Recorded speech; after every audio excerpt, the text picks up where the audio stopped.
नमस्कार। आज के इस एक्सप्लेनर में हम सीधे मुद्दे पर आएंगे। बिना किसी बोरिंग थ्योरी के आज एक रियल वर्ल्ड टूल बनाया जाएगा।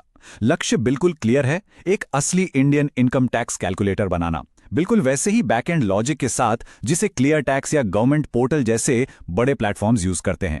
तो बिना किसी देरी के शुरू करते हैं। आज का ब्लूप्रिंट कुछ इस तरह दिखता है। पहले कोर बिल्डिंग ब्लॉक्स, फिर सिंटैक्स रूल्स, उसके बाद डिसीजन लॉजिक और वहां से हमारा main project building the tax calculator. आखिर में देखेंगे इनका रियल वर्ल्ड फिनटेक में क्या रोल है। तो बढ़ते हैं पहले सेक्शन की तरफ, कोर बिल्डिंग ब्लॉक्स। देखिए, कोई भी एप्लीकेशन लिखने से पहले यह समझना बहुत जरूरी है कि पाइथन डेटा को एक्चुअली स्टोर कैसे करता है। सबसे पहला कॉन्सेप्ट है वेरिएबल। इसे बस एक लेबल लगे हुए स्टोरेज बॉक्स की तरह सोचिए। इस बॉक्स के अंदर हम अपनी इंफॉर्मेशन रखते हैं और पाइथन यहां एक बहुत ही स्मार्ट सॉर्टर की तरह काम करता है। वो बॉक्स के अंदर रखे डेटा को देखते ही समझ जाता है कि ये किस तरह का डेटा है ना कमाल? और यही आती है पाइथन की सबसे खूबसूरत बात, इसकी एलिगेंस, जिसे हम डायनामिक टाइपिंग कहते हैं। पाइथन में हमें सिर्फ लिखना होता है नेम इक्वल्स राहुल और सिस्टम खुद समझ जाता है कि ये टेक्स्ट है। जावा जैसी पुरानी और स्ट्रिक्ट लैंग्वेजेस की तरह हमें पहले से बताने की जरूरत नहीं पड़ती। ये छोटी सी चीज कोड को कितना क्लीन बना देती है। अब किसी भी प्रोग्राम की बुनियाद इन 4 मेन डेटा टाइप्स पर टिकी होती है। अगर प्योर नंबर्स हैं, जैसे सैलरी इक्वल्स 50,000, तो वो इंट है। डेसिमल्स के लिए फ्लोट यूज होता है, जैसे जीएसटी रेट इक्वल्स 0.18। टेक्स्ट के लिए एसटीआर या स्ट्रिंग, जैसे सिटी इक्वल्स हैदराबाद। और हाँ या ना वाले लॉजिक के लिए बूल यानी ट्रू या फॉल्स। बस ये 4 टाइप्स और बेस एकदम रेडी है। Section 2, syntax rules. अब फाउंडेशन बन गया है तो कोड को फॉर्मेट करने के कुछ बेसिक लॉज भी देख लेते हैं। यहां एक नॉन नेगोशिएबल रूल है और वो है 4 स्पेस इंडेंटेशन।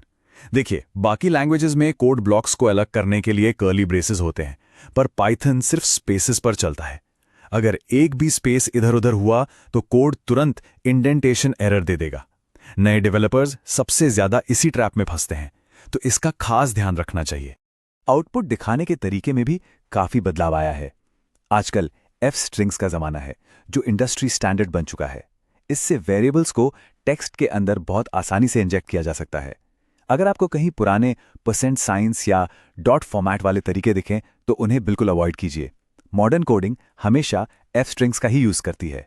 अब आते हैं सेक्शन 3 पर, डिसीजन लॉजिक। यहां हम इफ एलिफ एल्स लॉजिक को समझेंगे। बेसिकली अब वक्त है ये सीखने का कि हमारा कोड खुद से फैसले कैसे लेता है। इसे एक नेचुरल डिसीजन ट्री की तरह सोचिए। स्टेप 1 में इफ ब्लॉक सबसे पहली कंडीशन को चेक करेगा। अगर वो गलत निकली तो स्टेप 2 में एलिफ दूसरे ऑल्टरनेटिव्स को चेक करेगा, और अगर कुछ भी सही नहीं बैठा तो आखिर में आता है स्टेप 3, जहां एल्स एक फाइनल कैच ऑल की तरह काम करता है। एकदम logical, top to bottom flow. लीजिए, अब हम आ गए हैं इस एक्सप्लेनर के सबसे मजेदार हिस्से पर, section 4, building the tax calculator. अब तक जो भी कॉन्सेप्ट्स हमने अलग अलग समझे, उन्हें एक साथ लाकर एक असली टेंजिबल टूल बनाया जाएगा। फाइनेंशियल ईयर 2024-25 के इनकम टैक्स स्लैब्स आपके सामने हैं। 0 से 3 लाख तक की आमदनी पर 0% टैक्स, 3 से 7 लाख पर 5%, 7 से 10 लाख पर 10% और 10 लाख से ऊपर पर 15%। यही वो एग्जैक्ट मैथ प्रॉब्लम है जिसे हमारा कोड सॉल्व करेगा। तो स्क्रिप्ट रन कैसे होगी? सबसे पहले सिस्टम एनुअल इनकम एक्सेप्ट करेगा, फिर हमारा वही if elif else logic check करेगा कि आमदनी किस स्लैब में फिट बैठती है और मैथमेटिकली टैक्स कैलकुलेट करेगा। और आखिर में एफ स्ट्रिंग्स का यूज करके आपकी टेक होम पे स्क्रीन पर प्रिंट हो जाएगी। और जब ये स्क्रिप्ट रन होती है तो रिजल्ट बहुत ही क्लीन और सैटिस्फाइंग निकल कर आता है। डायनामिक एफ स्ट्रिंग फॉर्मेटिंग की मदद से कैलकुलेटेड टेक होम पे, जैसे कि 8,50,000 रुपए, बिल्कुल नीटली डिस्प्ले हो जाएंगी। सिर्फ चंद लाइंस का लॉजिक और एकदम एक्यूरेट कंप्यूटेशन।